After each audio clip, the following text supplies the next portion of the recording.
முன்னாள் அமைச்சர் மாஃபா பாண்டியராஜன் தற்போது செய்தியாளர்களை சந்தித்து வருகிறார். அதன் நேரடி காட்சிகளை பார்க்கலாம்.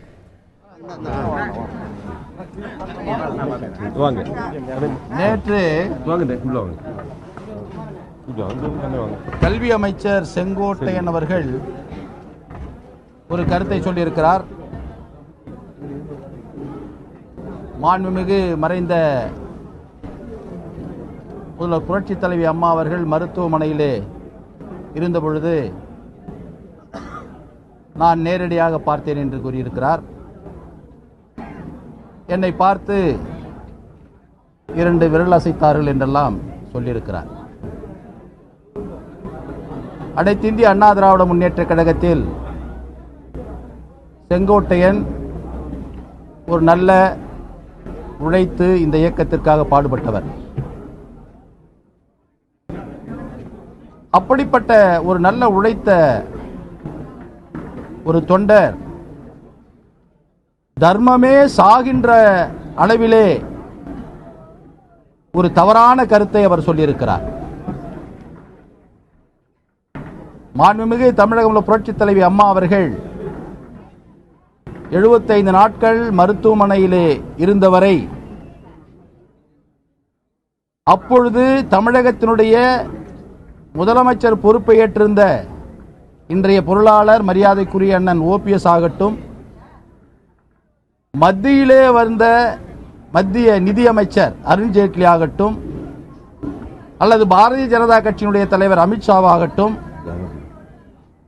இன்னும் இருக்கின்ற பல்வேறு தலைவர்கள் வந்தாலும் கூட அங்கே வந்து அங்கே இருக்கின்றவரிடத்திலே எப்படி இருக்கிறார் என்று கேட்பார்கள்.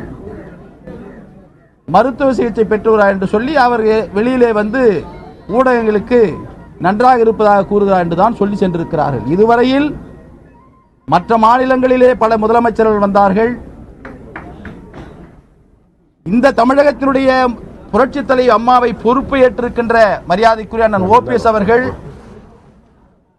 இன்னும் இருக்கின்ற பல தலைவர்கள் வந்தாலும் கூட நேரடியாக பார்த்ததாக யாரும் சொல்லவில்லை. திரு செங்கோட்டையன் அவர்கள் எங்களைப் போலவே தினமும் வருவார். நாங்கள் எங்கே உட்காருகிறோமோ அங்கே உட்காருவார். வருத்தத்தோடு எங்களிடத்திலே கலந்துரையாடுவார், சென்று விடுவார். அப்பொழுது 2 தேர்தல் இருந்தது. அதிலே ஒரு தேர்தலிலே அவர் 20 நாட்கள் அங்கேயே இருந்தார். அவர் கூறுகிறார், புரட்சி தலைவி அம்மா அவர்களை நான் கண்ணாடி வழியாக பார்த்தேன், அவர் 2 விரல்களை காட்டினார் என்று யாரை காப்பாற்றுவதற்காக ஒரு தர்மத்தை சாகடித்துக் கொண்டிருக்கிறார். சசிகலாவை காப்பாற்றுவதற்காக இவ்வளவு பெரிய ஒரு உண்மைக்கு புறம்பான ஒரு குற்றச்சாட்டை சொல்லுகிறாரே. இவர் நிச்சயமாக இப்பொழுதுதான் புரட்சி தலைவி அம்மாவினுடைய ஆன்மாவிற்கு திரு செங்கோட்டையன் அவர்கள் துரோகம் செய்திருக்கிறார். இப்படிப்பட்ட நபர்கள் இந்த இயக்கத்தை காட்டிக் கொடுத்துக் கொண்டிருக்கிறார்கள். இது கடைசியாக இருக்க வேண்டும் என்று நாங்கள் எச்சரிக்கை விடுக்க கடமைப்பட்டிருக்கிறோம். காரணம், புரட்சி தலைவி அம்மா அவர்கள் மருத்துவமனையில் இருந்த பொழுது யாரும் பார்க்க முடியாத ஒரு சூழ்நிலையை உருவாக்கியவர் சசிகலா அவர்கள். அவர் கட்டுப்பாட்டில் தான் புரட்சி தலைவி அம்மா அவர்கள் இருந்திருக்கிறார்கள். அவருடைய கட்டுப்பாட்டிலே யாரும் பார்க்க முடியாத ஒரு நிலை இருந்த பொழுது இன்று புரட்சி தலைவி பார்த்ததாக கூறி சசிகலாவை காப்பாற்றுவதற்கு செங்கோட்டையன் முயற்சி செய்து கொண்டிருக்கிறார். இதை உடனடியாக நிறுத்திக் கொள்ள வேண்டும். தொடர்ந்தால் வேறு விதமான நடவடிக்கை செங்கோட்டையன் போன்றவர்களுக்கு எடுக்க வேண்டிய நிலைமை வந்துவிடும் என்பதை இங்கே ஊடகங்களின் வாயிலாக அவர்களுக்கு நாங்கள் எச்சரிக்கை விடுக்க கடமைப்பட்டிருக்கிறோம்.